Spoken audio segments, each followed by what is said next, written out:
ऊर्जा, क्रिया योग की शरण लें। अभी मनुष्य शरीर और मन के साथ तमाम तरीकों से पहचान बना लेता है, लेकिन बुनियादी तौर पर आप जिसे मैं कहते हैं वह ऊर्जा की थोड़ी सी मात्रा है। आधुनिक विज्ञान ने बिना किसी संदेह के यह सिद्ध कर दिया है कि संपूर्ण अस्तित्व एक ही ऊर्जा से बना है, जो करोड़ों अलग अलग आश्चर्यजनक तरीकों से स्वयं को जाहिर कर रही है। जब आइंस्टाइन ने E=mc² का सूत्र दिया, तो आसान शब्दों में वे यह कह रहे थे कि अस्तित्व में हर चीज को एक ही ऊर्जा की तरह देखा जा सकता है। सारे धर्म जब कहते हैं कि ईश्वर हर जगह है, तो वे थोड़े अलग तरीके से उसी चीज का दावा कर रहे हैं। आधुनिक विज्ञान ने अपने निष्कर्ष गणित की गणनाओं से निकाले हैं। धर्म अपने निष्कर्षों पर विश्वास से पहुंचे हैं, लेकिन योगी ऐसा व्यक्ति है जो गणनाओं या विश्वास से मानने वाला नहीं है। वह अपने बोध को बढ़ाकर स्वयं ही परम का अनुभव करना चाहता है। इस कारण योग परंपरा में भगवान का जिक्र ही नहीं किया जाता और ना ही उसे नकारा जाता है। मनुष्य में विस्तार करने की लालसा वास्तव में निराकार परम बुद्धिमत्ता की अभिव्यक्ति है। यह बुद्धिमत्ता ही हमारे अस्तित्व का स्रोत है। अपनी लालसा के स्रोत को खोजने की कोशिश करने के बजाय हम इसे बाहरी दुनिया में अभिव्यक्ति देने का प्रयास करते हैं। हमारी इंद्रियों की बहिर्मुखी प्रकृति होने के कारण हम धोखे से यह विश्वास करने लगते हैं कि बाहरी अभिव्यक्ति किसी तरह से तृप्ति देगी। जब आप अभिव्यक्ति को कारण मानकर उसे गलत समझते हैं, तब यह आजादी नहीं केवल उलझाव ही लाता है। हर व्यक्ति की जीवन ऊर्जाओं का एकमात्र लक्ष्य अनंत को स्पर्श करना है। यही हमारे सृजन का मूल है। वे किसी दूसरे उद्देश्य को नहीं जानते। हो सकता है कि आपका मन पैसे या एक नए घर के बारे में सोच रहा हो सकता है कि आपके शरीर को नींद या भोजन की लालसा हो, लेकिन आपकी ऊर्जाएं हमेशा आपकी शारीरिक और मानसिक संरचनाओं द्वारा निर्धारित सीमाओं को तोड़ने की कामना कर रही होती हैं। धीरे धीरे जिंदगी चलाने की प्रक्रिया में तमाम लोगों ने अपनी जीवन ऊर्जाओं की दिशा के साथ चलना बंद कर दिया है। इसका परिणाम यह हुआ है कि वे विश्वास करने लगे हैं कि वे एक पृथक या स्वतंत्र इकाई हैं। लेकिन स्वतंत्र इकाई होना केवल एक भ्रम है। अपने भौतिक और मानसिक शरीरों में मौजूद चीजों को आपने बाहर से इकट्ठा किया है। वे आपकी हैं, लेकिन वे आप नहीं हैं। अगर आप अपने शरीर के बताए रास्ते पर चलना चाहते हैं, तो वह सीधे कब्र की ओर जा रहा है। इसी तरह से जिसे आप अपने मन के रूप में जानते हैं, वह बस उन तमाम चीजों का जटिल संग्रह है जो यह जमा करता रहा है। मन के उद्देश्य पूरी तरह से खुद के बनाए होते हैं। हो सकता है कि वे अभी ठीक लगें, लेकिन आमतौर पर वे आपको जीवन प्रक्रिया से पूरी तरह से दूर ले जाते हैं। इसीलिए अगर आप मन के बताए रास्ते पर चलते हैं, तो आपको पता होना चाहिए कि आप एक वैकल्पिक मनोवैज्ञानिक सृष्टि की ओर बढ़ रहे हैं। हो सकता है कि यह आकर्षक हो, प्रेरक हो या लंबे समय तक तसल्ली देने वाला हो, लेकिन इसका अस्तित्वगत वास्तविकता से बिल्कुल भी संबंध नहीं है। संपूर्ण योग प्रक्रिया का लक्ष्य व्यक्ति को जीवन की विस्तार करने की स्वाभाविक लालसा के साथ एक असीमित तरीके से तालमेल में लाना है। यह प्रक्रिया मनुष्य की इस मौलिक आवश्यकता को सचेतन अभिव्यक्ति देती है। योग विज्ञान में विभिन्न आध्यात्मिक अभ्यासों का ध्येय इस लालसा के 3 स्तरों पर सहायता करना है: भौतिक शरीर, मानसिक शरीर और ऊर्जा शरीर। योग का अर्थ शारीरिक और मानसिक प्रक्रिया का अलग अलग अनुभव करना है, स्वयं के आधार की तरह नहीं, बल्कि उस तरह से जो आपके द्वारा बनाया गया है। जब आप इन 2 उपकरणों, शरीर और मन को सचेतन रूप से संभालते हैं, तब जीवन का आपका अनुभव 100% आपका अपना बनाया होता है। आपको बस इतना करना है कि अपने और हर उस चीज के बीच एक दूरी पैदा करनी है जो आपने बाहर से इकट्ठी की है। आपने इस जीवन में जो कुछ भी इकट्ठा किया है, वह आप जहां भी जाएं आपके साथ रहता है। यह आपसे बहुत गहराई से जुड़ा हुआ है और परिणाम स्वरूप एक अचेतन स्तर पर आपका भी इससे लगाव है। यह एक बोझ बन जाता है क्योंकि आप नहीं जानते कि इसे कब नीचे रख देना है और कब इसे उठा लेना है। इसे एक बोरे की तरह आप हर समय अपने कंधों पर ढोते हैं, लेकिन इसे नीचे रखना आपके लिए संभव है। यह फिर भी आपका साथी होगा, लेकिन कम से कम यह उतना बोझिल नहीं होगा। जो आपने इकट्ठा किया है उसके और खुद के बीच कुछ दूरी बनाना निश्चय ही संभव है।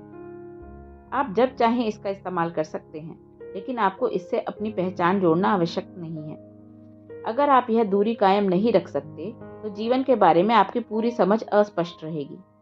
आपकी याददाश्त और आपकी कल्पना, जिसमें आपकी सारी धारणाएं, विश्वास और भावनाएं भी शामिल हैं, मनोवैज्ञानिक दायरे से संबंध रखती हैं। जब मनोवैज्ञानिक और अस्तित्वगत के बीच स्पष्ट दूरी होती है, केवल तभी जीवन का स्वाद लिया जा सकता है और उससे आगे जाया जा सकता है। आध्यात्मिक प्रक्रिया का अर्थ है जीवन की ओर वापस लौटना। इसका मतलब है अपनी जीवन ऊर्जाओं की गहरी बुद्धिमत्ता के अनुसार चलना। आपकी जीवन ऊर्जाएं किस दिशा में जाना चाहती हैं, इसे पहचानने के कई तरीके हैं। अगर आप शारीरिक और मनोवैज्ञानिक प्रक्रियाओं से पहचान हटा लेते हैं, तो आप इसे स्पष्ट रूप से देख पाएंगे। जब आप सचेतन होकर अपनी जीवन ऊर्जाओं की दिशा में जाते हैं, केवल तभी आपको संभाव और संतुलन प्राप्त होता है। केवल ऐसी स्थिर अवस्था में ही आप उल्लास के उच्चतम स्तर को खोजने और जीवन के गहनतम रहस्यों में प्रवेश करने का साहस करेंगे। दर्द है पर पीड़ा नहीं। यह उन दिनों की बात है जब मैं मोटरसाइकिल पर देश भर में घूमा करता था। एक दिन जब मैं एक निर्जन इलाके में था, एक अजीब दुर्घटना हुई और मेरी पिंडली की मांसपेशी हड्डी तक गहरी कट गई। मैं एक स्थानीय क्लिनिक में गया और डॉक्टर से उसका इलाज करने के लिए कहा। डॉक्टर ने घाव को देखा और कहा कि उसके पास इसे ठीक करने का कोई तरीका नहीं है, क्योंकि उसके पास सुन्न करने की सुविधा नहीं है। उसने सलाह दी कि मैं जल्दी से किसी बड़े अस्पताल जाऊं और तुरंत चिकित्सा सहायता प्राप्त करूं। मैंने कहा कि मेरे पास समय नहीं है, मुझे अपनी यात्रा जारी रखनी है, क्योंकि मेरा अपने कार्यक्रम में पहुंचना जरूरी है। मैंने उससे कहा कि उसे ही टाँके लगाने होंगे। उसने मना कर दिया। बहुत खून बह रहा था। काफ़ी बहस के बाद वह तैयार हो गया, क्योंकि जहाँ मैं खड़ा था वहाँ खून का तालाब बनता जा रहा था। तो बिना सुन किए उसने मेरी मांसपेशियों को सीना शुरू किया, जिसमें लगभग 3 अलग अलग स्तरों के 52 टाँके लगे। इस पूरी प्रक्रिया के दौरान मैं उससे बातें करता रहा था और वह पसीने पसीने हो रहा था और हाँफ रहा था। जब सब पूरा हो गया तो उसने मुझे बड़े अविश्वास से पूछा, क्या आपकी टांग में बिल्कुल भी दर्द नहीं हो रहा? दर्द था, भयंकर असहनीय दर्द था, लेकिन दर्द होना एक स्वाभाविक चीज है और यह अच्छा है। बिना दर्द के आपको पता नहीं चलेगा कि आपकी टांगें कट गई हैं या नहीं, लेकिन पीड़ा एक बिल्कुल अलग चीज है। दर्द अपने आप में ही पर्याप्त तकलीफ देह है, पीड़ा से इसे और अधिक क्यों बनाएं? पीड़ा पूरी तरह से खुद की पैदा की हुई होती है और हर इंसान के पास यह विकल्प होता है, पीड़ा भोगे या नहीं। दूसरे विकल्प को चुनने में बहुत अधिक बुद्धिमत्ता की जरूरत नहीं होती। कर्म का गोरख धंधा। एक बार की बात है, एक दिन शंकरन पिल्लई अपने मित्रों के साथ शराब खाने में बैठे थे। अचानक घड़ी ने 8 का घंटा बजाया। शंकरन पिल्लई ने अपना गिलास रख दिया, उठे और दरवाजे की तरफ जाने लगे। उनके दोस्तों ने कहा, अरे क्या समस्या है, तुम कहाँ जा रहे हो? अपना ड्रिंक खत्म क्यों नहीं करते? लेकिन शंकरन पिल्लई बिना कुछ बोले जिंदा लाश की तरह दरवाजे की तरफ चलते रहे। उनके दोस्त हंसने लगे और बोले, ठीक है, अब हम समझ गए, 8 बज गए हैं और तुम्हें घर पर होना चाहिए। तुम अपनी पत्नी से डरते हो ना? तुम क्या हो, एक मर्द या चूहा? शंकरन पिल्लई एक पल के लिए रुके, पीछे घूमे और कहा, मैं घर का मर्द हूँ। अगर मैं चूहा होता तो मेरी पत्नी मुझसे डरती। वे धीरे धीरे चलते हुए घर पहुंचे। उनकी पत्नी का नियम था कि उन्हें 8 बजे तक घर पहुंच जाना चाहिए। आज मर्द चूहा बहस ने और शराब के नशे में उनकी धीमी चाल ने देर करा दी। उनकी पत्नी अपने हाथ में बेलन लिए घर की ड्योढ़ी पर बैठी थी। उसने उन पर आंखें तरेर कर कहा, बेवकूफ, आज फिर तुमने शराब पी है? यहाँ आओ, मैं तुम्हें दिखाती हूँ। शंकरन पिल्लई एक दुबले पतले लेकिन फुर्तीले आदमी थे। वे अपनी पत्नी की तरफ धीरे से आगे बढ़े, लेकिन फिर वे उसके ऊपर से छलांग लगाकर घर के अंदर भाग गए। वह उठी और उनके पीछे भागी। उन्होंने उसे घर भर में दौड़ाया। उन्हें यकीन था कि वह उन्हें कभी नहीं पकड़ पाएगी। काफी भागदौड़ के बाद वे बेडरूम में तीर की तरह घुसे और बिस्तर के नीचे घुस गए। वह उनके पीछे भागकर आई।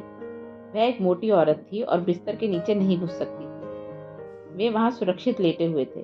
पत्नी चिल्लाई, तुम कायर हो, बिस्तर के नीचे क्या कर रहे हो? बाहर निकलो, तुम एक मर्द हो या चूहा? शंकरन पिल्लई ने जवाब दिया, मैं इस घर का मर्द हूँ। मैं जहाँ चाहूँ वहां लेटने की मुझे आज़ादी है। यही एकमात्र जगह थी जहां उस पल वे छिप सकते थे, लेकिन वे दावा कर रहे थे कि यह उनकी आज़ादी है। दुर्भाग्य से अधिकतर लोग बस यही कर रहे हैं।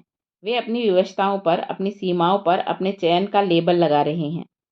किसी परिस्थिति में जो किया जाना चाहिए, यदि आप प्रसन्नतापूर्वक कर सकते हैं तो इसे आज़ादी कहेंगे, लेकिन जो आपको पसंद है, स्वयं को सिर्फ वहीं तक सीमित कर देना विवशतापूर्ण जीने का तरीका है। यह विवशता कर्म की एक चाल है। यह प्राचीन शब्द दुनिया में लोकप्रिय इस्तेमाल से शत विशत हो गया है। आखिर कर्म का ठीक ठीक अर्थ क्या है? कर्म का शाब्दिक अर्थ है कार्य। कार्य 3 प्रकार का होता है। यह शरीर से हो सकता है, मन से हो सकता है या ऊर्जा से हो सकता है। आप अपने शरीर, मन या ऊर्जा से जो भी करते हैं, वह कुछ अवशेष छोड़ता है। इस अवशेष की अपनी संरचना या छाप बन जाती है और यह परिणाम रूपी छाप आपके साथ ही रहती है। जब आपके पास काफ़ी मात्रा में ये छापें जमा हो जाती हैं, तो धीरे-धीरे ये स्वयं की प्रवृत्तियों का रूप दे देती हैं और आप स्वचालित खिलौने की तरह बन जाते हैं, अपनी संरचनाओं के गुलाम, अपने भूतकाल की कठपुतली। कर्म एक पुराने सॉफ्टवेयर की तरह है, जिसे आपने स्वयं के लिए अनजाने में लिखा है। आप जिस प्रकार के कार्य करते हैं, उसी के अनुसार आप अपना सॉफ्टवेयर लिखते हैं। एक बार जब आप किसी खास तरह का सॉफ्टवेयर लिख लेते हैं, तो आपका पूरा सिस्टम उसी के अनुसार कार्य करता है। पिछली लिखी जानकारी के आधार पर स्मृति की कुछ खास संरचनाएं बनती हैं और वे खुद को दोहराती रहती हैं। जीवन बस चक्रीय होता है। यही कारण है कि आपके जीवन में कुछ पैटर्न बार-बार वापस आते रहते हैं। कुछ भिन्नताएं हो सकती हैं, लेकिन वे वास्तव में वही रहते हैं और पीढ़ियों तक स्वयं को दोहराते रहते हैं। कुछ समय बाद यह पुनरावर्तन घातक हो सकता है। यह बताना महत्वपूर्ण है कि ये पैटर्न आपको भीतर से संचालित करते हैं, बाहर से नहीं। किसी दूसरे को आप पर बाहर से नियंत्रण नहीं करना होता। हर समय आपका आंतरिक तानाशाह आपको संचालित करता है। हो सकता है कि आपको लगे कि यह एक नया दिन है, परिस्थितियाँ दूसरी हो सकती हैं, लेकिन अपने भीतर से आप वही चीज़ बार-बार अनुभव करते हैं और इसीलिए चीज़ें जितनी बदलती हैं, वे वैसी ही बनी रहती हैं। भौतिक रूप से नहीं, अनुभव के स्तर पर। आप असहाय से कर्म की लकीर में अटके रहते हैं। आज़ादी अब एक खोखला शब्द हो गया है, क्योंकि आप जैसा सोचते हैं, महसूस करते हैं और जीवन को समझते हैं, यहाँ तक कि जिस तरह से आप बैठते या खड़े होते हैं और चलते हैं, वह आपकी पिछली छापों से संचालित होता है। जब से आप पैदा हुए हैं, उस पल से आपके माता-पिता, आपका परिवार, आपकी शिक्षा, आपके मित्र, आप जहाँ रहे हैं और आपने जहाँ की यात्रा की है, इन सब चीज़ों ने आपकी हर चीज़ तय की है।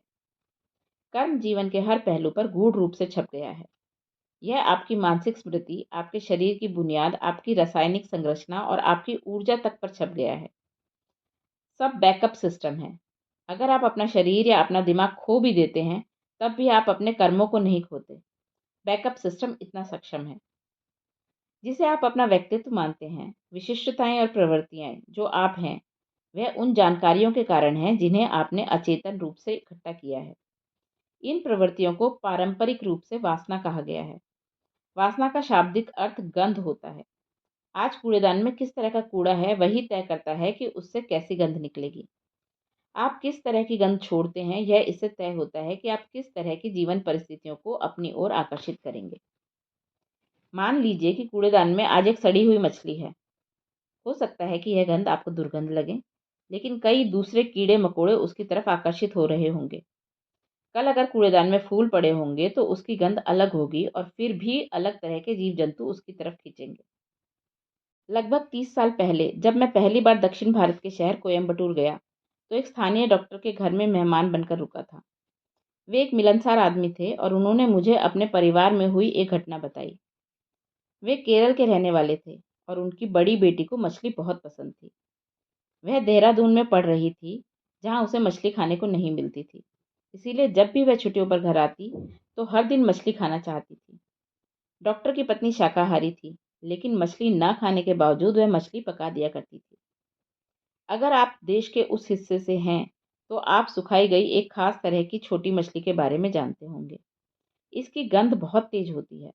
अगर यह किसी ट्रक में लाई जा रही हो, तो आप अपनी गाड़ी उससे 2 मील पीछे रखना चाहेंगे या ओवरटेक करते समय सांस रोक कर रखेंगे। जब यह घर में पकाई जाती है, तो पड़ोसियों को उनके घर से भगाने की एक अच्छी रणनीति समझी जाती है। इस लड़की को उसी मछली का व्यंजन पसंद था।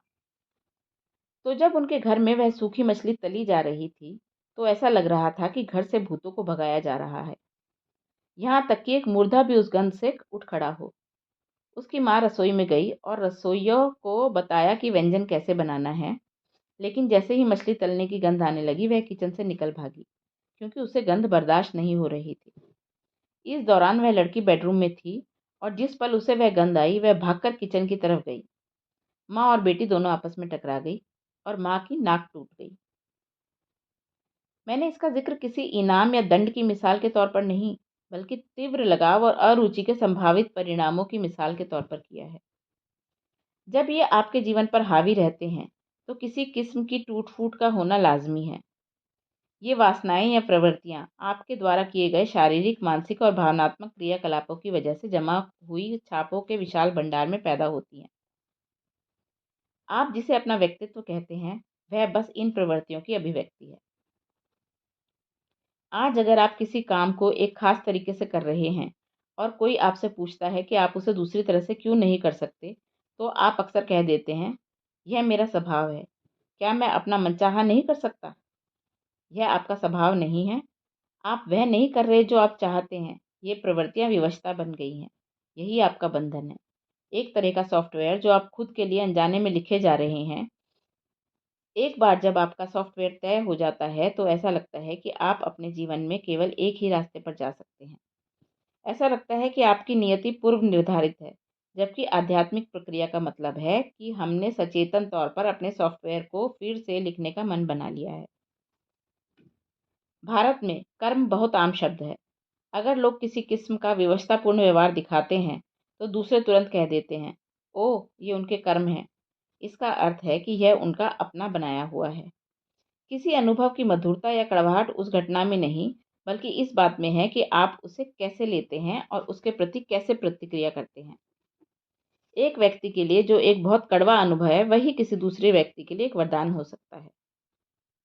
एक बार एक दुखी व्यक्ति कब्र के पत्थर के पास बैठकर जोरों से रो रहा था और अपना सिर उस पर पटक रहा था। ओह! मेरा जीवन, यह कितना निरर्थक है। अब जबकि तुम जा चुके हो, मेरा शरीर लाश हो गया है। काश तुम जिंदा होते। काश भाग्य इतना निर्दयी नहीं होता। अगर तुम चले नहीं गए होते तो मेरा जीवन कितना अलग होता। पास में एक पादरी ने उसकी बातें सुनी तो बोला, मुझे लगता है कि इस कब्र के नीचे लेटा व्यक्ति तुम्हारे लिए बहुत महत्वपूर्ण था। महत्वपूर्ण? हाँ, वाकई। वह आदमी और जोर से रोने लगा। वह मेरी पत्नी का पहला पति था। तो आपके जीवन की गुणवत्ता हमेशा इस बात से तय होती है कि आप जीवन को कैसे अनुभव करते हैं, ना कि इस बात से कि जीवन आपके सामने क्या पेश करता है। यह याद रखना महत्वपूर्ण है कि कर्म कोई नकारात्मक शब्द नहीं है। कर्म आपके जीवन को स्थिरता और स्वरूप प्रदान करता है। हर पल आपकी 5 इंद्रियों के माध्यम से आपके सिस्टम में तमाम छापों की बाढ़ आ रही है और सब कुछ रिकॉर्ड होता जा रहा है। इस जमा हुई जानकारी के साथ कुछ भी गलत नहीं है। यह आपके जीवित रहने के लिए बहुत उपयोगी है। अगर आपने इस सब को मिटा दिया तो आपको जीवन के सबसे आसान पहलुओं को संभालना भी नहीं आएगा। आध्यात्मिक प्रक्रिया कर्म की छापों के इस भंडार को ध्वस्त करने का प्रयास नहीं करती, बल्कि आपको इसके प्रति अधिक जागरूक बनने में और इससे थोड़ी दूरी स्थापित करने में सहायता करती है। यह आपको इससे बाहर अलग खड़े होने की सक्षम बनाती है। तो आपका सॉफ्टवेयर अपने आप में समस्या नहीं है। यह समस्या सिर्फ तभी बनता है जब यह आपके जीवन पर शासन करने वाला बन जाता है। अच्छे कर्म और बुरे कर्म की बात करना अच्छे बंधन और बुरे बंधन की बात करने जैसा है। ऐसी कोई चीज नहीं होती। कर्म बस आपकी अपनी रचना है। यह ना तो अच्छा है और ना ही बुरा। यह सॉफ्टवेयर तभी तक उपयोगी हो सकता है जब आप इससे कुछ हद तक आज़ाद रहें। आध्यात्मिक प्रक्रिया का उद्देश्य बस इतना ही है, आपके ऊपर से कर्म की पकड़ ढीली करना। आपके पिछले कर्मों की प्रकृति चाहे जो हो, एक व्यक्ति में इस पल के कर्म का पूरा नियंत्रण अपने हाथ में लेने के लिए पर्याप्त जागरूकता होती है। अगर आप किसी तरह का रूपांतरण चाहते हैं, अपने जीवन में किसी रूप में आगे बढ़ना चाहते हैं, तो यह तभी हो सकता है जब आप कर्म के चक्रीय ढांचे को तोड़ देते हैं। कोई भी चीज़ जो चक्रीय है, वह लगातार चलती हुई लगती है, लेकिन वास्तव में वह कहीं नहीं जाती। अगर आप जीवन के प्रति संवेदनशील हैं, तो आपका इसका एहसास जल्दी हो जाता है। अगर आप कम संवेदनशील हैं, तब आपको बूढ़े होने तक इसका एहसास होगा। हर चीज़ आपकी इच्छा अनुसार होती लग सकती है। आपका पेशेवर जीवन सफलता की ऊंचाइयों को प्राप्त कर सकता है। आपकी संपत्ति बढ़ सकती है। आपका परिवार फल फूल सकता है। लेकिन आप वास्तव में कहीं नहीं पहुंच रहे होते।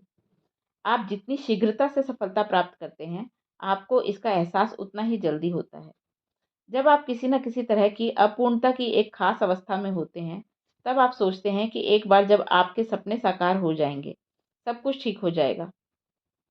लेकिन अगर सारी चीज़ें जिनके आपने सपने देखे हैं बहुत जल्दी साकार हो जाती हैं, तब आपको अचानक एहसास होता है कि यद्यपि हर चीज़ आपके मन मुताबिक हो रही है, जीवन फिर भी अतृप्त बना हुआ है और आपकी लालसाएं कायम हैं।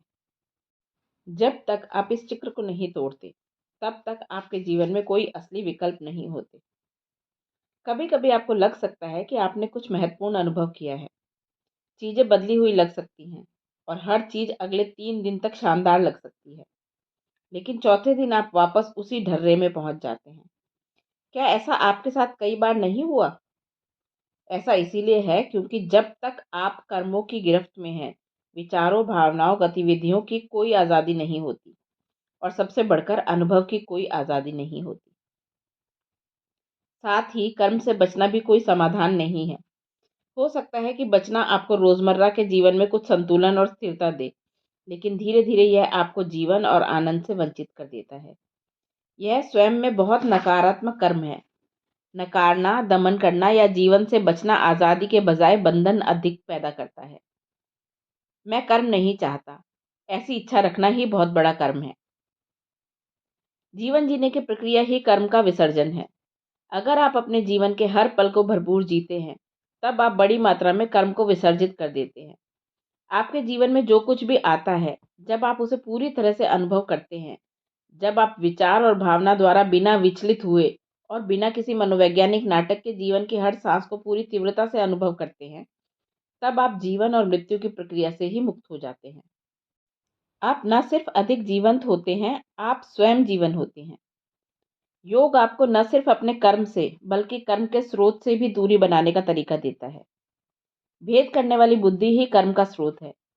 यह हर पल आपको अपने जीवन के गुलाम होने का या एक दर्शक होने का या मालिक होने का विकल्प प्रदान करता है।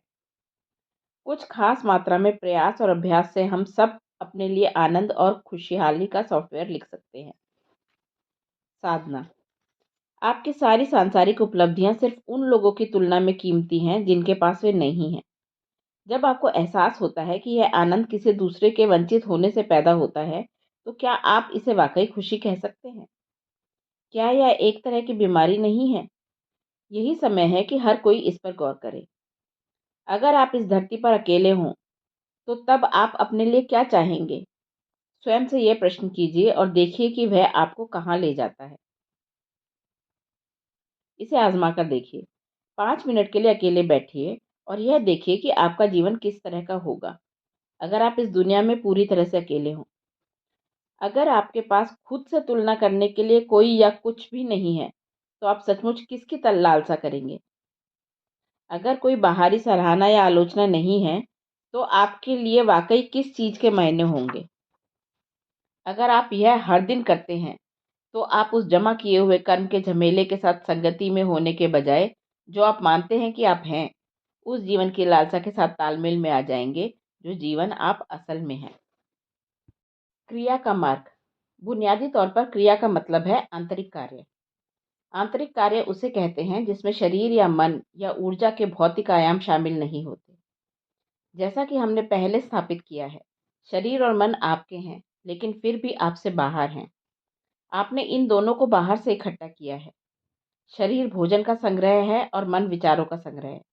यहाँ तक कि आपके ऊर्जा शरीर पर अंकित छाप 5 इंद्रियों से प्राप्त जानकारी का संग्रह है। जब आप में अपनी ऊर्जा के अभौतिक पहलू से कार्य करने की योग्यता आ जाती है, तब वह कार्य क्रिया कहलाता है। यह सब थोड़ा गूढ़ लग सकता है, लेकिन अगर आपको किसी ऐसे व्यक्ति से दीक्षा मिली है, जिसे ऊर्जा के क्षेत्र में दक्षता प्राप्त है, तो आपके लिए क्रिया का अभ्यास करना संभव होगा। अगर आपके क्रियाकलाप बाहरी अभिव्यक्ति पाते हैं, जिसमें शरीर, मन और ऊर्जा का भौतिक आयाम शामिल हो, तो वह कर्म होगा। लेकिन अगर आप भीतर की ओर मुड़कर भौतिक के सारे आयामों से परे कोई कार्य करते हैं, तो वह क्रिया होता है। कर्म आपको बांधने की प्रक्रिया है, क्रिया आपको मुक्त करने की प्रक्रिया है। योग का सबसे महत्वपूर्ण पहलू हमेशा ऊर्जा के भौतिक आयामों से परे कार्य करना होता है।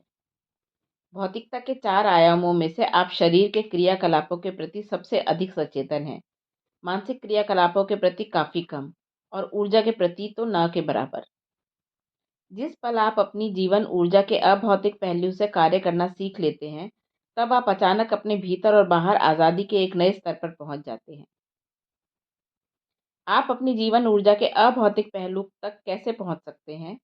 योग के सभी अभ्यास, जिसमें आसन, सांस, मन का दृष्टिकोण और ऊर्जा को सक्रिय करना शामिल है, वास्तव में शरीर की पहली 3 परतों यानी भौतिक, मानसिक और ऊर्जा शरीर को तालमेल में लाने की दिशा में काम करते हैं। उनको तालमेल में लाने पर ही आप भौतिक से परे के आयामों तक, मौलिक जीवन ऊर्जा तक पहुंचने में संभव है। मैंने अनेक लोगों को देखा है जो एक साधारण सी क्रिया करना शुरू करते हैं और अचानक वे इतने रचनात्मक बन जाते हैं कि वे ऐसी चीजें हासिल करने में समर्थ हो जाते हैं जो उन्होंने अपने जीवन में संभव होने की कभी कल्पना नहीं की थी। ऐसा सिर्फ इसीलिए है क्योंकि उन्होंने अपने कर्म की बुनियाद को थोड़ा ढीला बना लिया है। अपने शरीर, मन और ऊर्जा की भौतिक प्रक्रिया में उलझे रहने के बजाय उन्होंने अपनी ऊर्जाओं को बदलाव के लिए झकझोर दिया है। यह ऐसी चीज है जो हर इंसान करना सीख सकता है। आध्यात्मिक मार्ग पर चलने के लिए क्रिया योग एक बहुत शक्तिशाली तरीका है, लेकिन साथ ही यह जबरदस्त लगन की मांग करता है।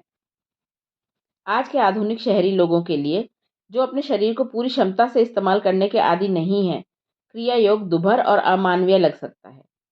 ऐसा इसीलिए है क्योंकि क्रियाएं व्यापक हैं और इनके लिए अत्यधिक अनुशासन, लगन और शुद्धता की जरूरत होती है। अधिकतर लोगों के पास योग के इस मार्ग पर चलने के योग्य शरीर, सोच और भावनाओं की स्थिरता नहीं है। लोगों को अपने बचपन से ही हर समय आराम से जीने की आदत पड़ जाती है। शारीरिक आराम एक स्तर का आदी होना समस्या नहीं है, लेकिन लगातार आराम ही खोजते रहना, यही सबसे बड़ी समस्या है। उस तरह की सोच और भावनाएं क्रिया योग के मार्ग के लिए ठीक नहीं है। साथ ही क्रिया योग उन लोगों से नहीं कराया जा सकता जो हर वक्त आज़ादी की बात करते हैं। यह उनके लिए नहीं है जो हमेशा पूछते रहते हैं, मुझे अपनी आइसक्रीम खाने की आज़ादी क्यों नहीं है? जब मेरा मन करे तब मैं क्या सोकर नहीं उठ सकता? मैं जब चाहूँ जो चाहूँ क्यों नहीं खा सकता और पी सकता? मैं जिसके साथ चाहूँ जब चाहूँ सेक्स क्यों नहीं कर सकता? अगर आप क्रिया का मार्ग अपनाते हैं तो सभी शारीरिक, मानसिक और भावनात्मक प्रक्रियाओं में एक बुनियादी अनुशासन लाना होगा। अगर आप अपनी चेतना के शिखर को छूना चाहते हैं तो यह अनुशासन अनिवार्य है। अगर आप पूरी रात तक पार्टी करते रहते हैं तो अगली सुबह एवरेस्ट की चोटी की चढ़ाई नहीं कर सकते। यही तर्क यहाँ भी लागू होता है। जब आपको क्रिया योग के कुछ नियम अनुशासन दिए जाते हैं तो आपको उनका पालन करना होता है। हो सकता है कि अनुशासन की आवश्यकता आप आगे चलकर समझें, लेकिन इसकी पूरी व्याख्या कभी नहीं की जा सकती, और अगर इसे समझाना पड़े तो क्रिया का सार नष्ट हो जाएगा। ऐसा इसीलिए है क्योंकि क्रिया तर्क के ढांचे से परे जाने और अनुभव करने का साधन है, ताकि उन अभौतिक आयामों तक पहुंचा जा सके जिन्हें आध्यात्मिक या रहस्यमय माना जाता है। अगर मैं बस अभ्यासों की तरह आपको क्रियाएं सिखाना चाहता, तो मैं उन्हें आसानी से एक किताब में लिख सकता था और आप उन्हें सीख लेते और याद कर लेते। लेकिन क्रिया को एक जीवंत प्रक्रिया होने के लिए, जो आपके सिस्टम में एक खास तरह से अंकित हो जाए, एक खास अनुशासन, लगन और ग्रहणशीलता की ज़रूरत होती है। जब आप बिल्कुल नए इलाके में चलते हैं और अगर आपको राह दिखाने वाले पर भरोसा नहीं है, तो यात्रा अनावश्यक रूप से लंबी और कठिन हो जाती है। आम तौर पर क्रिया के मार्ग पर अधिकतर गुरु शिष्यों को इंतजार कराते हैं।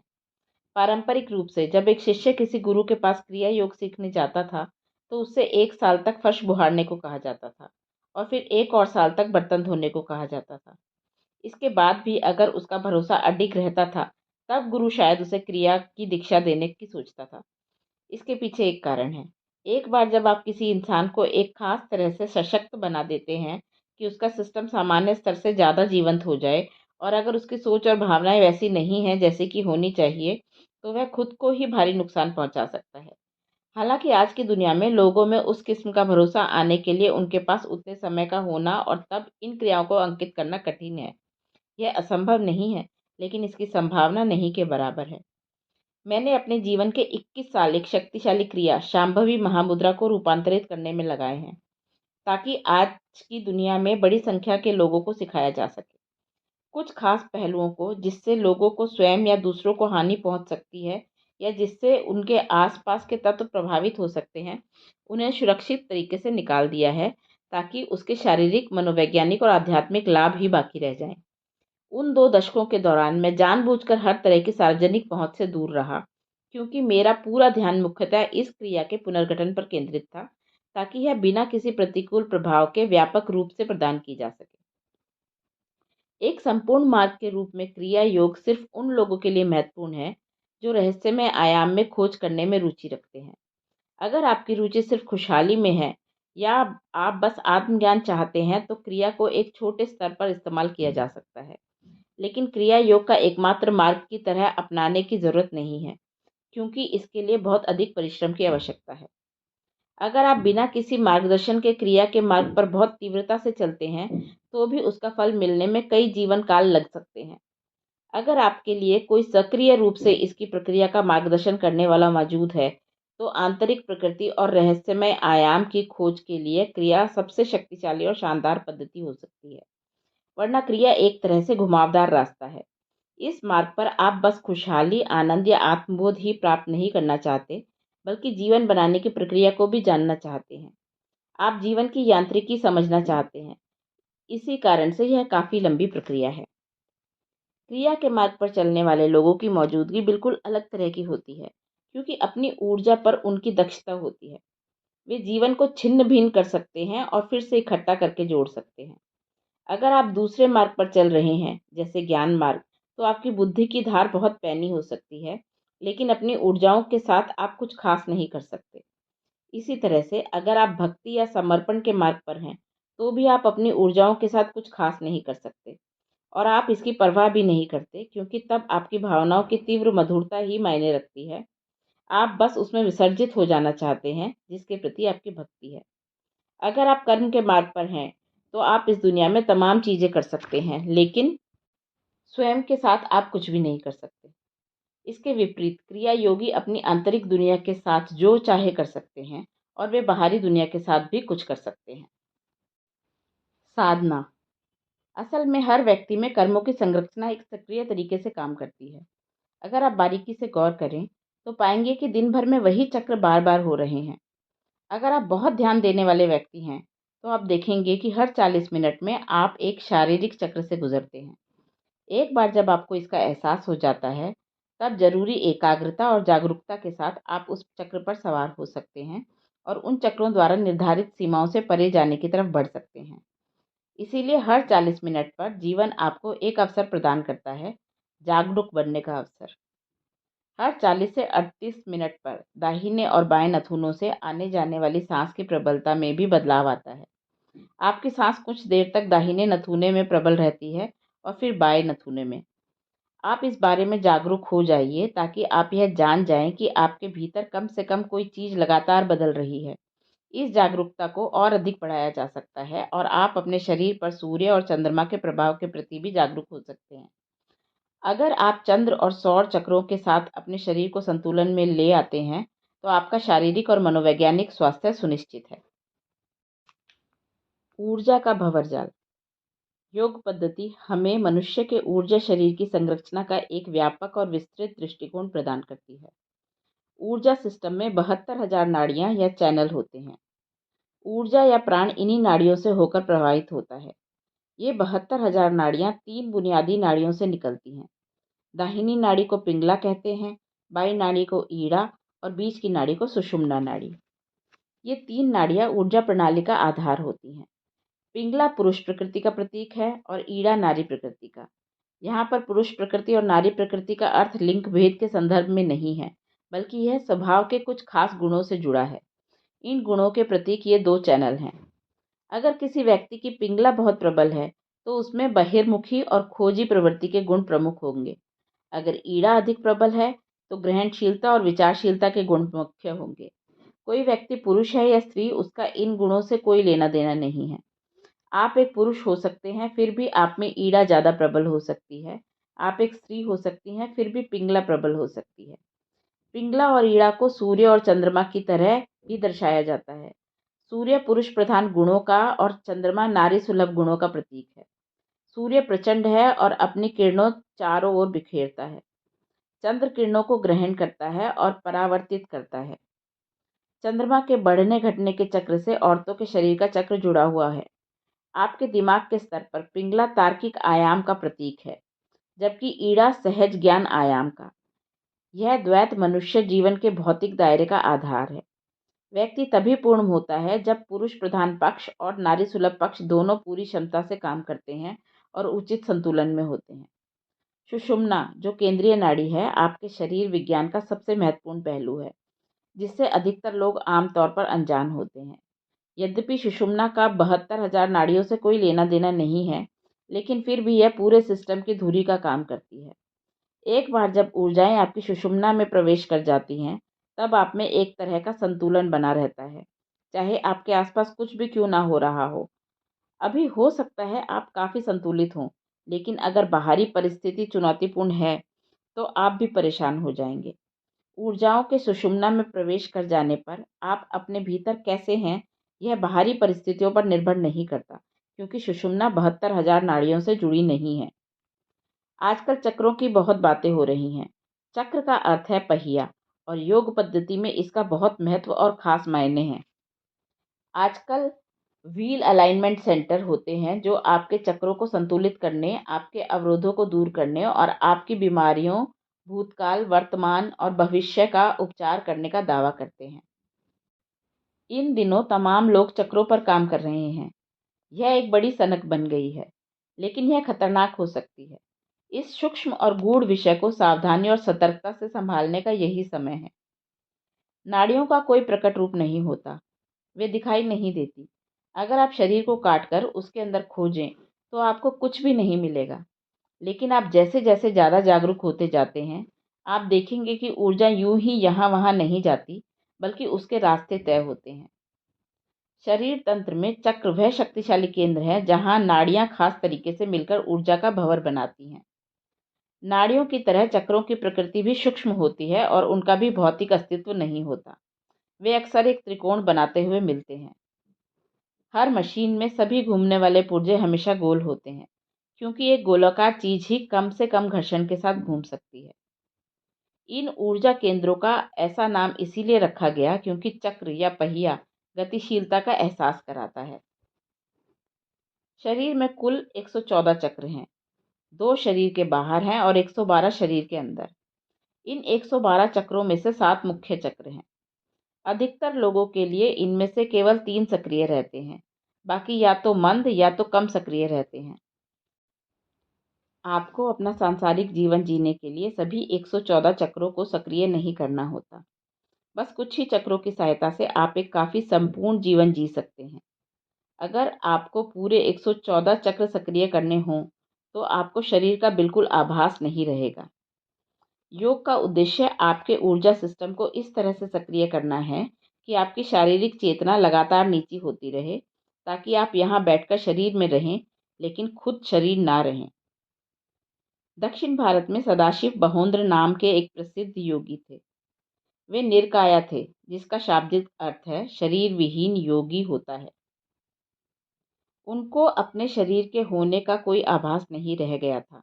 इस अवस्था में व्यक्ति को कपड़े पहनने का भी ख्याल नहीं आता, वे बस नंगे ही घूमते हैं। इस अवस्था में घर, संपत्ति या भौतिक सीमा का कोई बोध नहीं रहता। एक दिन वे टहलते हुए कावेरी नदी के किनारे राजा के बगीचे में चले गए। राजा वहां अपनी रानियों के साथ बैठा हुआ आराम कर रहा था। अपनी ही नग्नता से अनजान सदाशिव बहोंद्र बगीचे में घूमते रहे। राजा को बहुत गुस्सा आया। यह कौन मूर्ख है जो मेरी रानियों के सामने नंगा घूमने की हिम्मत कर रहा है। राजा ने अपने सिपाही उनके पीछे भेज दिए। सिपाही सदाशिव बहोंद्र को पुकारते हुए उनके पीछे भागे। उन्होंने मुड़कर नहीं देखा, वे बस टहलते रहे। गुस्से में आकर एक सिपाही ने अपनी तलवार निकाली और उन पर वार कर दिया। उनका दाहिना हाथ कटकर गिर गया।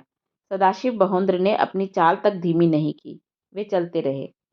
यह देखकर सिपाही स्तब्ध रह गए और भयभीत हो गए। उन्हें एहसास हुआ कि वे कोई साधारण व्यक्ति नहीं है।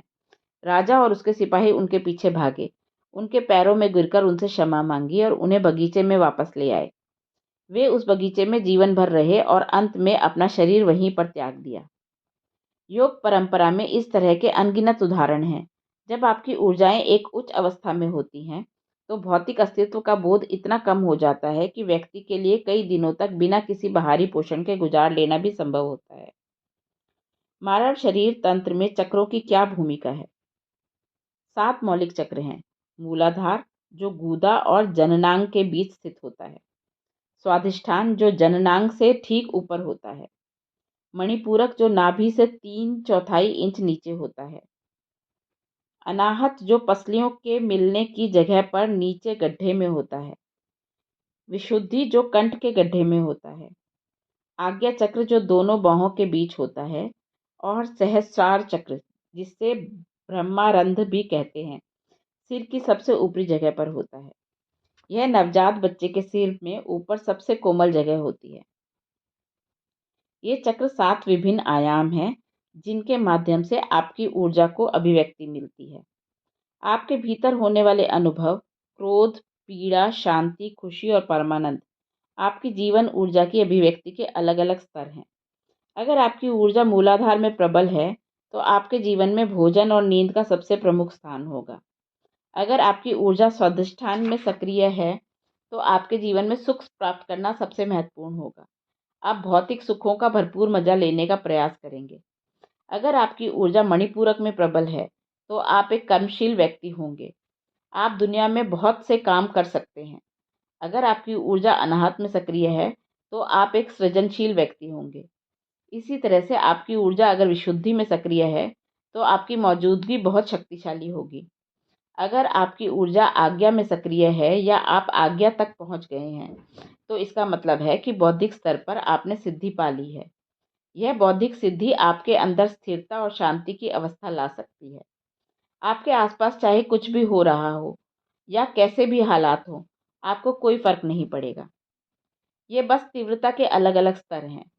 सुख तलाशने वाले के जीवन में भोजन और नींद के पीछे भागने वाले की तुलना में अधिक तीव्रता होती है। वह व्यक्ति जो इस दुनिया में कुछ नया करना चाहता है, उसकी तीव्रता सुख तलाशने वाले से ज़्यादा होगी। एक कलाकार या सृजनात्मक व्यक्ति के जीवन में इन 3 लोगों की तुलना में अधिक तीव्रता होती है। अगर आपने विशुद्धि को पा लिया है, तो यह तीव्रता का बिल्कुल अलग आयाम होता है और आज्ञा के स्तर में उससे भी ऊंचा है।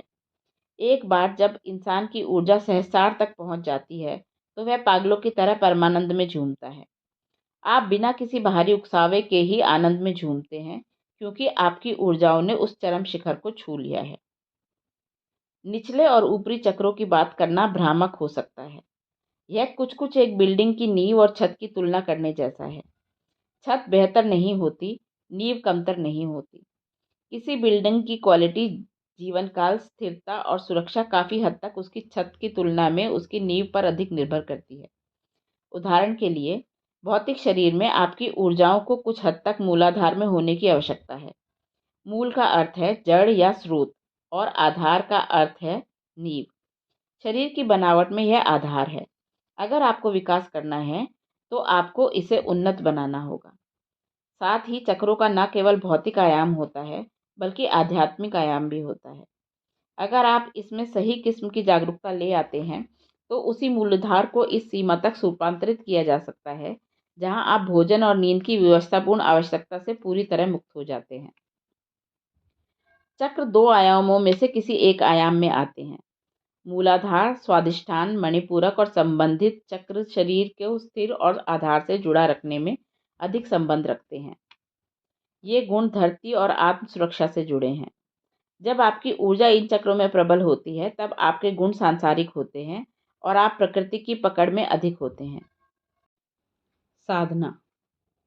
खुली आंखों से अपनी बाहों के बीच के स्थान से 6 से 9 इंच की दूरी पर 12 से 48 मिनट तक अपना ध्यान केंद्रित करने से आपको अपने अलग अलग चक्रों की प्रकृति और संरचना का एहसास हो सकता है। यह आपके ध्यान के स्तर और उसकी अवधि पर निर्भर करेगा। इसका बोध तनावपूर्ण बाहरी परिस्थितियों के कारण होने वाले चक्रों की अनियमित हलचल को स्थिर करने में सहायता कर सकता है। क्रिया योग के एक बहुत परिष्कृत प्रकार का यह बस एक पहलू है, जो आपको अपने आंतरिक आकाशीय आयाम तक पहुंच प्रदान करता है। प्रतिष्ठा विज्ञान। किसी स्थान को पवित्र बनाने या उसकी प्रतिष्ठा करने का क्या अर्थ है? प्रतिष्ठा शब्द अक्सर थोड़ी लापरवाही से इस्तेमाल होता है। अधिकांश लोगों के लिए इसका मतलब विस्तृत रीति रस्मों को संपन्न करना है, और जो हमारे जीवन को बहुत सुंदरता और कल्पनात्मकता प्रदान करती हैं, लेकिन इसकी कोई असली उपयोगिता नहीं है। अधिकतर लोग मानते हैं कि यह बस बकवास है, जिसका मकसद आध्यात्मिक प्रक्रिया को उलझाना और अधिकांश भोले-भाले डरपोक लोगों का शोषण करना है। यही समय है कि हम इस सतही समझ को छोड़ें और गहराई में देखें। अगर आप मिट्टी को भोजन में रूपांतरित करते हैं, तो हम उसे कृषि कहते हैं। अगर आप भोजन को मांस और हड्डी में बदलते हैं, तो हम उसे पाचन कहते हैं। अगर आप मांस को फिर से मिट्टी बना देते हैं, तो हम उसे दाह संस्कार कहते हैं। अगर आप इस मांस या किसी पत्थर या किसी खाली स्थान को ईश्वरीय संभावना में बदल देते हैं, तो उसे प्रतिष्ठा कहते हैं। प्रतिष्ठा एक जीवंत प्रक्रिया है। यह एक संस्कृत शब्द है। जैसा कि हमने पहले चर्चा की है, आधुनिक विज्ञान हमें बताता है कि हर चीज बस एक ही ऊर्जा है, जो खुद को करोड़ों अलग-अलग तरीकों से अभिव्यक्त कर रही है। अगर ऐसा है, तो जिसे आप ईश्वर कहते हैं, जिसे आप पत्थर कहते हैं, जिसे आप आदमी या औरत कहते हैं या राक्षस कहते हैं, वे सभी अलग-अलग तरीकों से काम करती हुई एक ही ऊर्जा है। अगर आपके पास ज़रूरी तकनीक है, तो आप अपने आसपास के साधारण से स्थान को एक ईश्वरीय ऊर्जा से सराबोर कर सकते हैं। आप बस एक चट्टान के टुकड़े को लेकर उसे देवी या देवता बना सकते हैं। इस प्रक्रिया को प्रतिष्ठा कहते हैं। खासकर भारत में प्राचीन समय से प्रतिष्ठा प्रक्रिया के बारे में ज्ञान के एक विशाल भंडार को पीढ़ी दर पीढ़ी कायम रखा गया है। ऐसा इसीलिए है क्योंकि आपका जीवन चाहे जितना अच्छा क्यों ना हो, आप चाहे जितने समय तक क्यों न जिएं, जीवन एक मोड़ पर आप में सृष्टि के स्रोत के संपर्क में आने की मौलिक लालसा अवश्य उठेगी। अगर इन गहरे आयामों तक पहुंचने की संभावना पैदा नहीं की जाती और हर खोजने वाले व्यक्ति को उपलब्ध नहीं कराई जाती, तो समाज को अपने नागरिकों के लिए असली खुशहाली प्रदान करने में असफल माना जाएगा। इस जागरूकता की वजह से ही भारतीय संस्कृति में लोगों ने हर गली में मंदिर बनाए। इसके पीछे विचार मंदिरों के बीच होड़ पैदा करना नहीं था। सोच बस इतनी थी कि कोई भी ऐसे स्थान में ना रहे जो प्रतिष्ठित नहीं है। किसी व्यक्ति के लिए प्रतिष्ठित स्थान में रहना एक बड़े सौभाग्य की बात होती है। जब आप ऐसा करते हैं, तब आपके जीने का तरीका बिल्कुल अलग हो जाता है। आप पूछ सकते हैं कि क्या मैं उसके बिना नहीं रह सकता? आप रह सकते हैं। अगर आप जानते हैं कि आप अपने खुद के शरीर को मंदिर कैसे बनाएं, तो मंदिर जाना उतना महत्वपूर्ण नहीं है। हाँ, आप अपने शरीर की भी प्रतिष्ठा कर सकते हैं, लेकिन सवाल यह है कि क्या आप उसे वैसा कायम रख पाते हैं? सारी आध्यात्मिक दीक्षाएं इस हार्ड मांस के शरीर को मंदिर की तरह प्रतिष्ठित करने के उद्देश्य से होती हैं। उसके बाद सिर्फ उसे कायम रखने की जरूरत होती है। दीक्षा के बाद हर दिन आध्यात्मिक अभ्यास करना अपने सिस्टम को जीवंतता की उच्च अवस्था में कायम रखने का एक तरीका है। कभी औपचारिक तौर पर, तो कभी अनौपचारिक तौर पर मैंने समय समय पर लोगों को शक्तिशाली रूप से प्रतिष्ठित किया है। एक निर्जीव वस्तु जैसे कि एक पत्थर को प्रतिष्ठित करने में भारी मात्रा में जीवन की कीमत देनी होती है। इंसानों को जीवंत मंदिर बनाना काफ़ी कम खर्चीला है और यह पर्यावरण के लिए अनुकूल है, और साथ ही वे कभी भी कहीं भी जा सकते हैं। हालांकि फ़ायदे कई हैं, लेकिन समस्या यह है कि व्यक्ति को इसे कायम रखने के लिए कुछ खास मात्रा में समय, लगन और ऊर्जा लगानी पड़ती है, वरना यह काम नहीं करेगा। जब दुनिया में लोग बहुत भटके हुए हों और खुद को एक जीवंत मंदिर बनाने के अनिच्छुक हों, तब पत्थर के मंदिर बनाना आवश्यक हो जाता है। मंदिर बनाने का बुनियादी उद्देश्य उन अधिकांश लोगों को फायदा पहुंचाना है, जिनके जीवन में कोई आध्यात्मिक अभ्यास या साधना नहीं है। अगर कोई इस तरह के प्रतिष्ठित स्थान पर साधना कर सकता है, तो यह दोगुना फायदेमंद होता है। खासकर उनके लिए बाहरी मंदिर अनमोल होता है, जो अपने शरीर को मंदिर बनाना नहीं जानते। प्रतिष्ठा अनेक तरीकों से की जाती है, लेकिन आम तौर पर इसके लिए विधि विधान, मंत्र, ध्वनियों, रूपों और दूसरी कई चीज़ों का इस्तेमाल होता है। इसे लगातार देखरेख की ज़रूरत होती है। मंदिर में रीति रस्म आपके लिए नहीं किए जाते, वे वहाँ पर स्थापित देवता या ऊर्जा रूप को जीवंत रखने के लिए होते हैं। यह देवता क्या है? यह एक खास उद्देश्य के लिए जीवन के विभिन्न पहलुओं में तृप्ति प्राप्त करने का साधन होता है। वास्तव में देवता के लिए पारंपरिक शब्द यंत्र है, जिसका शाब्दिक अर्थ मशीन या एक कार्यशील ऊर्जा रूप होता है। प्राचीन काल में लोगों से हमेशा कहा गया है कि घर में पत्थर की मूर्ति मत रखें। अगर आप उन्हें रखते हैं, तो हर दिन आपको सही तरीके के विधि विधान प्रक्रिया द्वारा उनकी देखरेख करनी चाहिए। अगर किसी मूर्ति की प्रतिष्ठा मंत्रों से की गई है और अगर हर दिन जरूरी देखरेख नहीं की जाती, तो मूर्ति को ऊर्जा घटने लगती है। इससे आसपास रहने वाले लोगों को भारी नुकसान पहुंच सकता है। दुर्भाग्य से बहुत से मंदिरों की दशा ऐसी ही हो गई है, क्योंकि लोगों ने मूर्ति की देखरेख सही तरीके से नहीं की, क्योंकि वे मूर्ति को जीवंत रखना नहीं जानते थे। प्राण प्रतिष्ठा इस मायने में अलग प्रक्रिया है, क्योंकि इसमें किसी चीज की प्रतिष्ठा के लिए आपकी अपनी जीवन ऊर्जा इस्तेमाल होती है। जब आप इस विधि से किसी रूप को प्रतिष्ठित करते हैं, तब उसे किसी तरह के रखरखाव या देखभाल की जरूरत नहीं होती। यह शाश्वत होता है। जब मैंने ध्यान लिंग की प्रतिष्ठा करने का अपने जीवन का लक्ष्य पूरा किया, तब यह प्राण प्रतिष्ठा के जरिए किया था। दक्षिण भारत में कोयम्बटूर के ईशा योग केंद्र में 1999 में स्थापित ध्यान लिंग एक सूक्ष्म ऊर्जा रूप है, जिसमें सारे चक्र अपनी तीव्रतम क्षमता पर काम कर रहे हैं। इसी कारण से वहां पर किसी तरह का अनुष्ठान या पूजा नहीं की जाती। इसकी जरूरत नहीं है। ध्यान लिंग को किसी रखरखाव की जरूरत नहीं है, क्योंकि उसकी ऊर्जा कभी घटेगी बढ़ेगी नहीं। अगर आप लिंग के पत्थर को हटा भी दें, तो भी वह वैसा ही रहेगा। समय के साथ धरती पर होने वाले भौतिक या भौगोलिक परिवर्तनों के बावजूद लिंग का ऊर्जा स्वरूप गायब नहीं होगा। ऐसा इसीलिए है क्योंकि असली लिंग अभौतिक आयाम से बना है। वह नष्ट नहीं किया जा सकता। भारत के मंदिर कभी प्रार्थना की जगह नहीं थे। परंपरा यह थी कि सुबह उठते ही आप सबसे पहले नहाते थे और सीधे मंदिर जाते थे।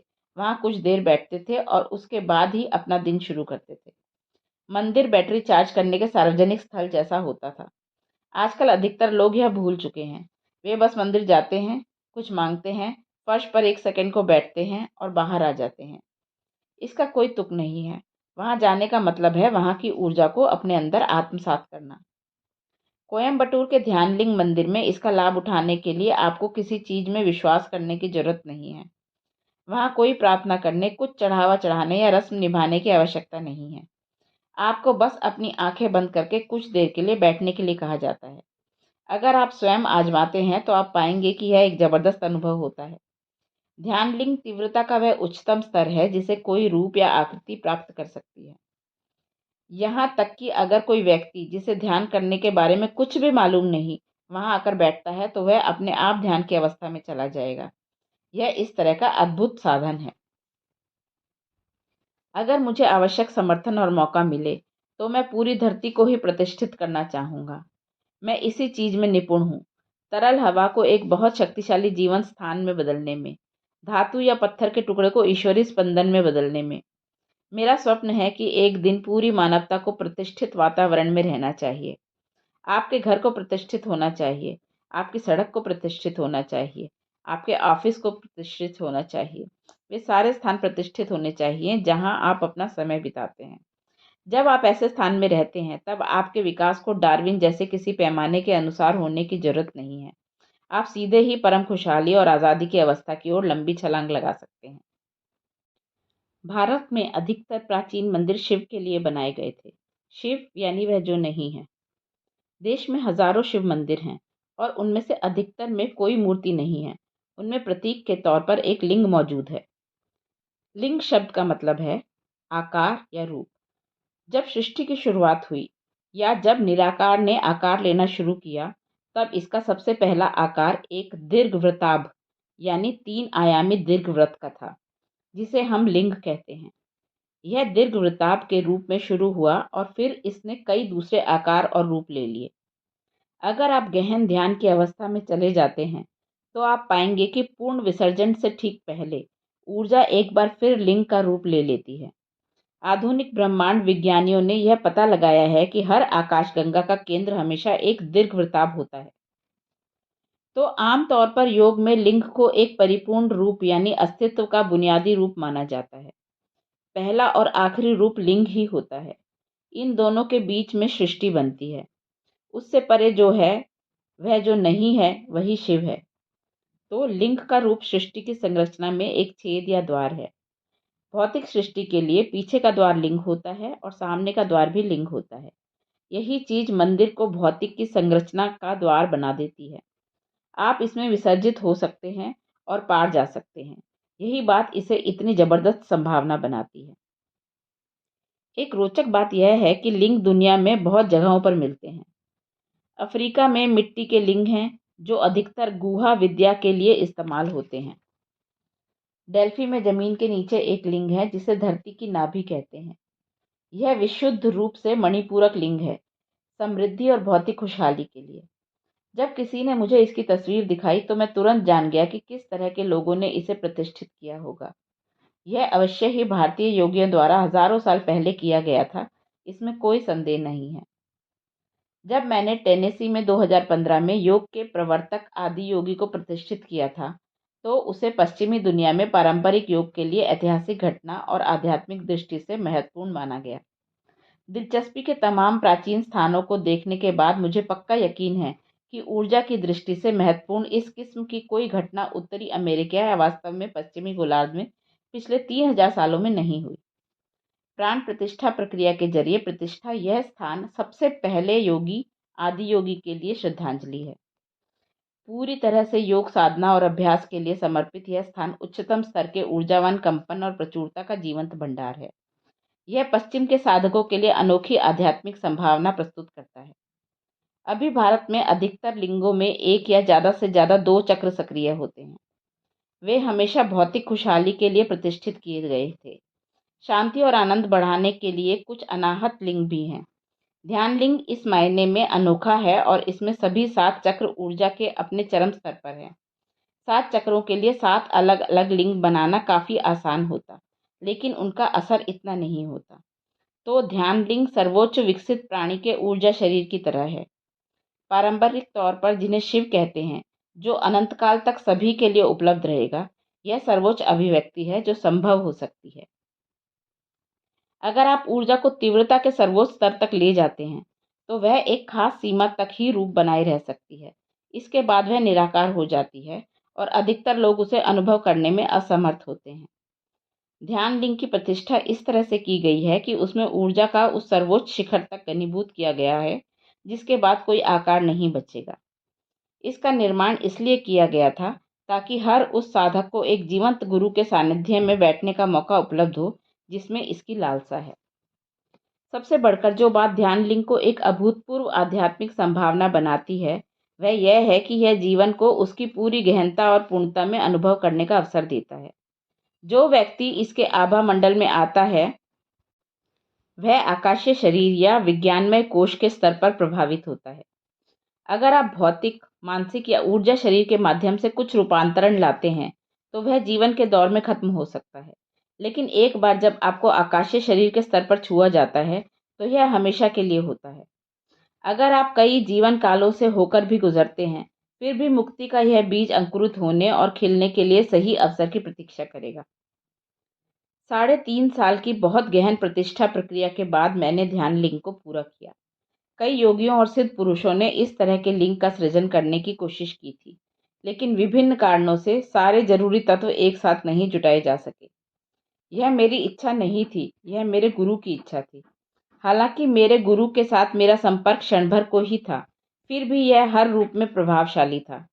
इसने मेरे जीवन का हर कदम निर्धारित किया है, यहाँ तक कि मेरा जन्म भी। मेरे गुरु की कृपा से और तमाम ऐसे लोगों के प्रेम, सहयोग और समझ से जिन्होंने जाने में या अनजाने में, इच्छा से या अनिच्छा से, सचेतन रूप से या अचेतन रूप से खुद को इसके लिए अर्पित कर दिया। ध्यान लिंग अंततः पूरा हो चुका है। मैं उन सब लोगों का आभारी हूँ। दिव्य ऊर्जा से सराबोर पहाड़। अधिकतर योगियों और दिव्यदर्शियों के लिए समस्या यह रही है कि वे अपने बोध का फल अपने आसपास के लोगों के साथ कभी बांट नहीं सके। ऐसे व्यक्ति का खोजना आसान नहीं है जो उसे ग्रहण करने के योग्य हो।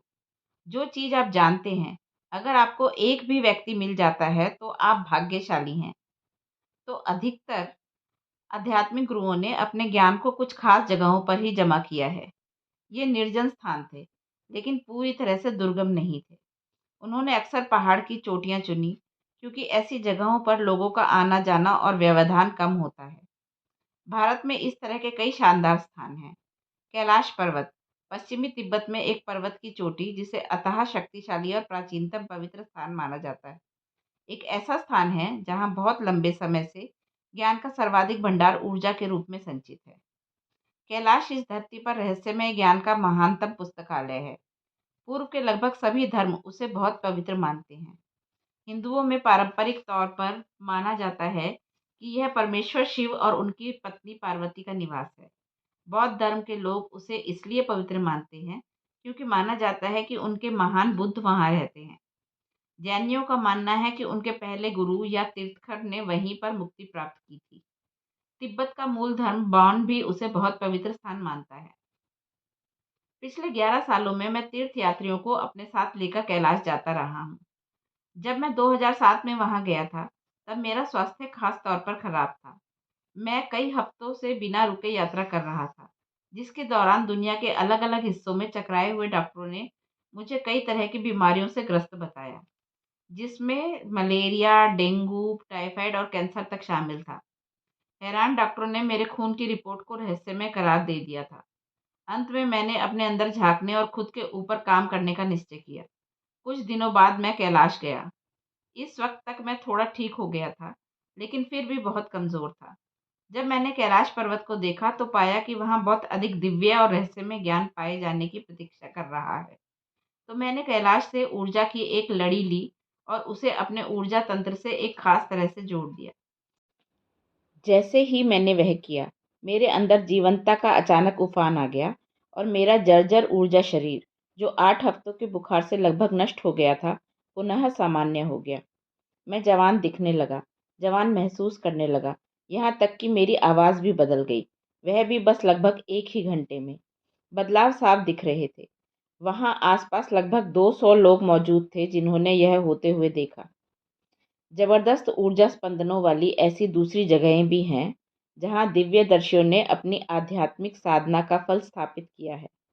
हिमालय में ऐसे अनगिनत स्थान हैं। अनेक तरह के दिव्यदर्शियों और योगियों ने इन पर्वतों को अपना आवास चुना था। वे जब वहाँ रहे, तो उन्होंने स्वाभाविक रूप से ऊर्जा का एक खास आयाम पीछे छोड़ दिया और उसके फलस्वरूप हिमालय में एक खास तरह का आभा मंडल इकट्ठा हो गया। मिसाल के लिए, केदारनाथ हिमालय पर बस एक छोटा-सा मंदिर है। वहाँ कोई देवी-देवता की मूर्ति नहीं है। यह बस एक उभरी हुई चट्टान जैसा है, लेकिन यह दुनिया के सबसे शक्तिशाली स्थानों में से एक है। अगर आप अपनी ग्रहणशीलता बढ़ाने का प्रयास करते हैं और फिर उस तरह की जगह पर जाते हैं, तो वह ऊर्जा आपको बस झकझोर देगी। पूर्व में ऐसे कई स्थान हैं, लेकिन हिमालय ने सबसे ज़्यादा लोगों को आकर्षित किया है। भारत के दक्षिणी राज्य कर्नाटक में कुमार पर्वत भी ऐसा ही स्थान है। पर्वत का मतलब है पहाड़ और कुमार शिव के पुत्र कार्तिकेय का नाम है। उन्होंने दुनिया का रूपांतरण करने की कोशिश में कई लड़ाइयाँ लड़ी, लेकिन जब उन्हें इसकी निरर्थकता का एहसास हुआ, तो वे इस इलाके में आए। यहीं पर उन्होंने अपनी तलवार पर लगे खून को आखिरी बार धोया। उन्होंने तय किया कि अगर वे 1000 साल तक भी लड़ते रहे, तो भी वे इस दुनिया को नहीं बदल पाएंगे। हिंसा से एक हल निकालने में 10 नई समस्याएं पैदा हो जाएंगी। तो वे पहाड़ के ऊपर जाकर उसकी चोटी पर खड़े हो गए। आमतौर पर जब कोई योगी अपने शरीर को त्यागना चाहता है, तो वह या तो बैठ जाएगा या लेट जाएगा। लेकिन चूंकि कार्तिकेय एक महान योद्धा थे, तो वे खड़े रहे और खड़े-खड़े ही अपना शरीर त्याग दिया। अगर कोई अपने शरीर को बिना कोई नुकसान पहुंचाए उसे त्याग सकता है, तो यह बस इसका संकेत है कि जीवन प्रक्रिया पर उसे पूर्ण सिद्धि प्राप्त है। भारतीय परंपरा में इसे आमतौर पर महासमाधि कहते हैं। कई साल पहले जब मैं कुमार पर्वत पर गया था, तब वहाँ मेरे लिए एक छोटा सा तंबू लगाया गया। मैं उसमें सोना चाहता था, लेकिन जब मैं उसके अंदर गया और लेटने की कोशिश की, तब अनायास ही मेरे शरीर खड़ी हुई स्थिति में आ गया और तंबू गिर गया। मैं पूरी रात बैठ नहीं पाया। मेरा शरीर केवल खड़ी स्थिति में रह पा रहा था। तब मुझे यह आभास होने लगा कि कार्तिकेय के जीवन का क्या मकसद था।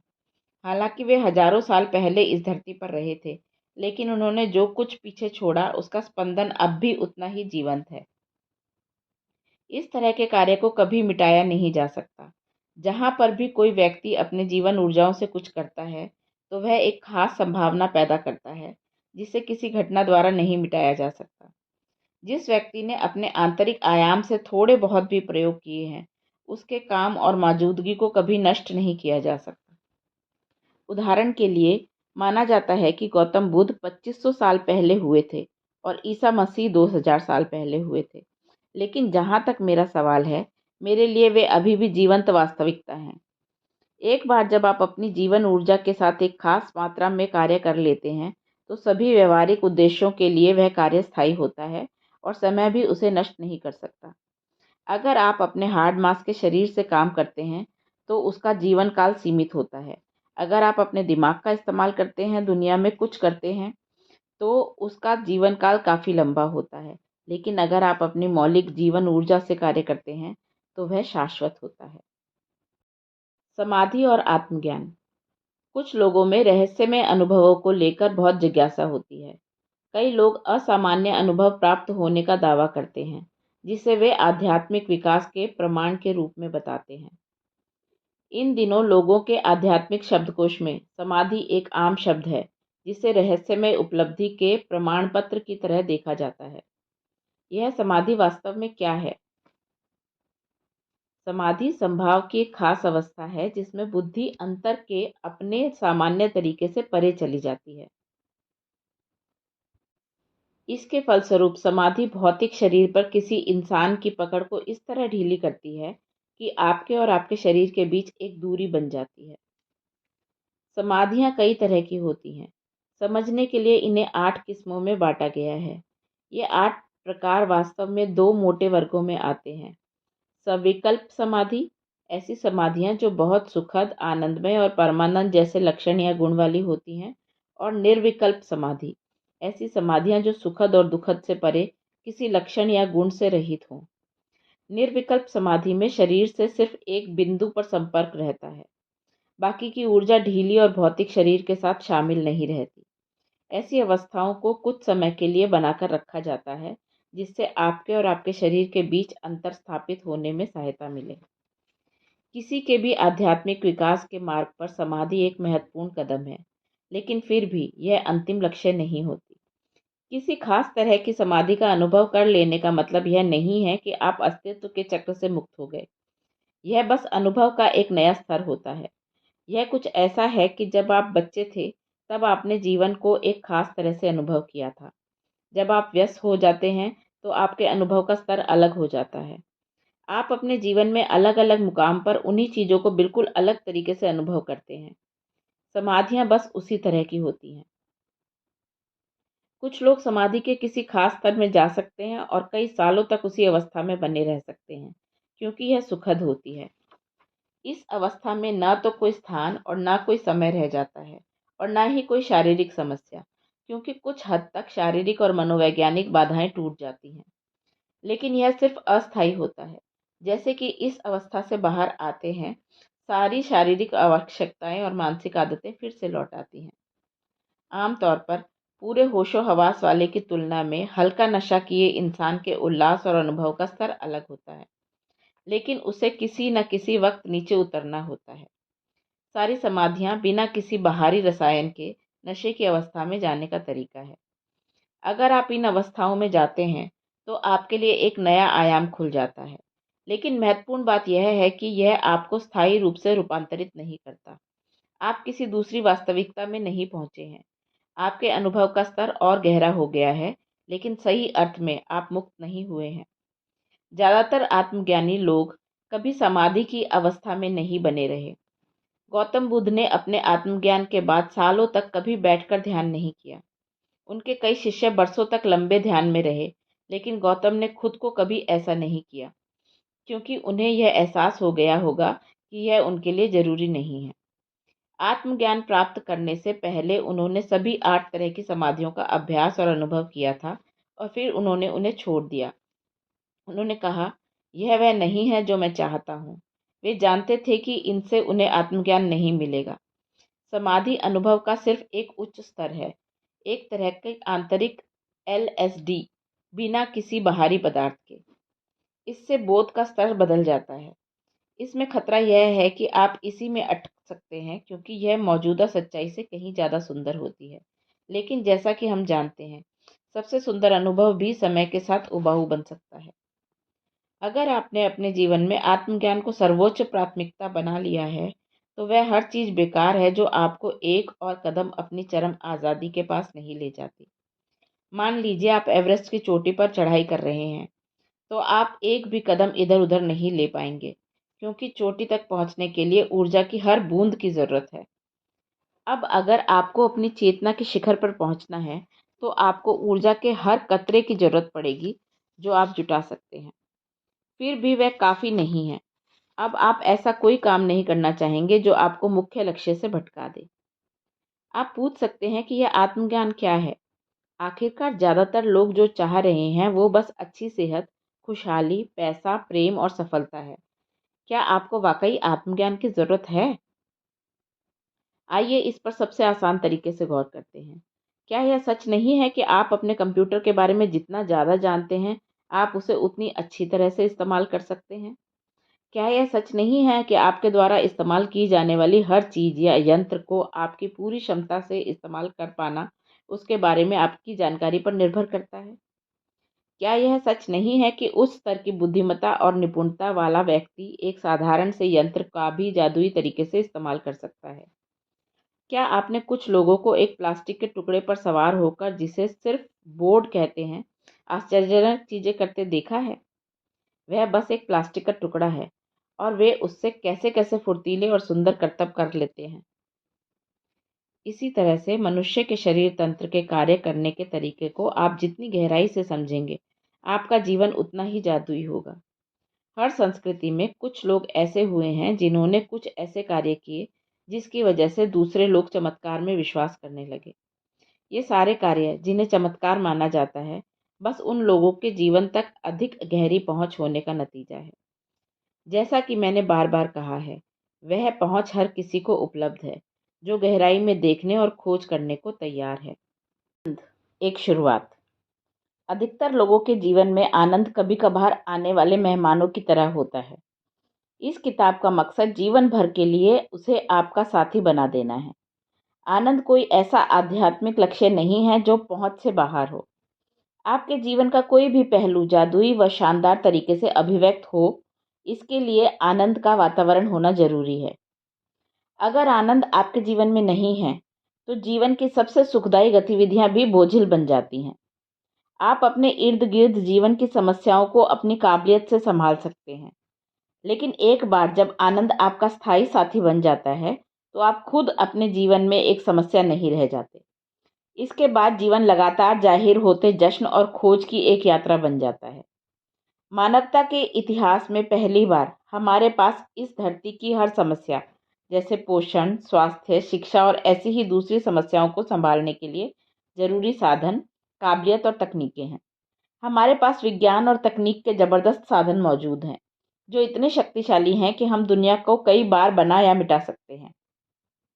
लेकिन अगर ऐसे शक्तिशाली साधनों के इस्तेमाल में करुणा, समावेश, संतुलन और समझदारी की गहन भावना शामिल ना हो, तो हम एक वैश्विक त्रासदी के कगार पर खड़े हो सकते हैं। बाहरी खुशहाली की हमारी अंधाधुंध कोशिशों ने इस धरती को पहले ही विनाश के कगार पर पहुंचा दिया है। हमारे पास आज जो सहूलतें और सुख सुविधाएं हैं, वे किसी भी पिछली पीढ़ी से बहुत अधिक हैं। फिर भी हम मानवता के इतिहास में सबसे आनंदमय और प्रेममय पीढ़ी होने का दावा नहीं कर सकते। लोगों की एक बहुत बड़ी तादाद लगातार चिंता और अवसाद की अवस्था में रहती है। कुछ अपनी सफलता की पीड़ा झेल रहे हैं, लेकिन विडंबना यह है कि कई लोगों के दुख का कारण उनकी सफलता है। कुछ अपनी सीमाओं की वजह से पीड़ा सह रहे हैं, लेकिन कई अपनी आज़ादी से पीड़ित हैं। जिस चीज़ की कमी है वह है मानव चेतना। बाकी सब कुछ अपनी जगह पर है, लेकिन इंसान अपनी जगह पर नहीं है। अगर इंसान अपनी खुशी के रास्ते में खुद रुकावट बनना बंद कर दे, तो हर दूसरा समाधान मौजूद है। मनुष्य को रूपांतरित किए बिना आप दुनिया को रूपांतरित नहीं कर सकते। मेरा पूरा जीवन इंसानों को सशक्त बनाने के लिए समर्पित रहा है, ताकि वे खुद अपने भाग्य के स्वामी बन सके। मैं उन्हें आनंदमय समावेश की अवस्था में लाना चाहता हूँ, ताकि एक पीढ़ी के तौर पर हम में जो संभावना है, वह हमसे कहीं कतरा कर न चली जाए। आपकी खुशी, आपका क्लेश, आपका प्रेम, आपकी यंत्रणा, आपका आनंद सब आपके ही हाथों में है। बाहर निकलने का एक रास्ता है, और बाहर निकलने का रास्ता अपने अंदर है। सिर्फ अंदर की ओर मुड़ने पर ही हम वास्तव में प्रेम, प्रकाश और हंसी खुशी की दुनिया बना सकते हैं। यह किताब उस दुनिया का एक प्रवेश द्वार हो सकती है।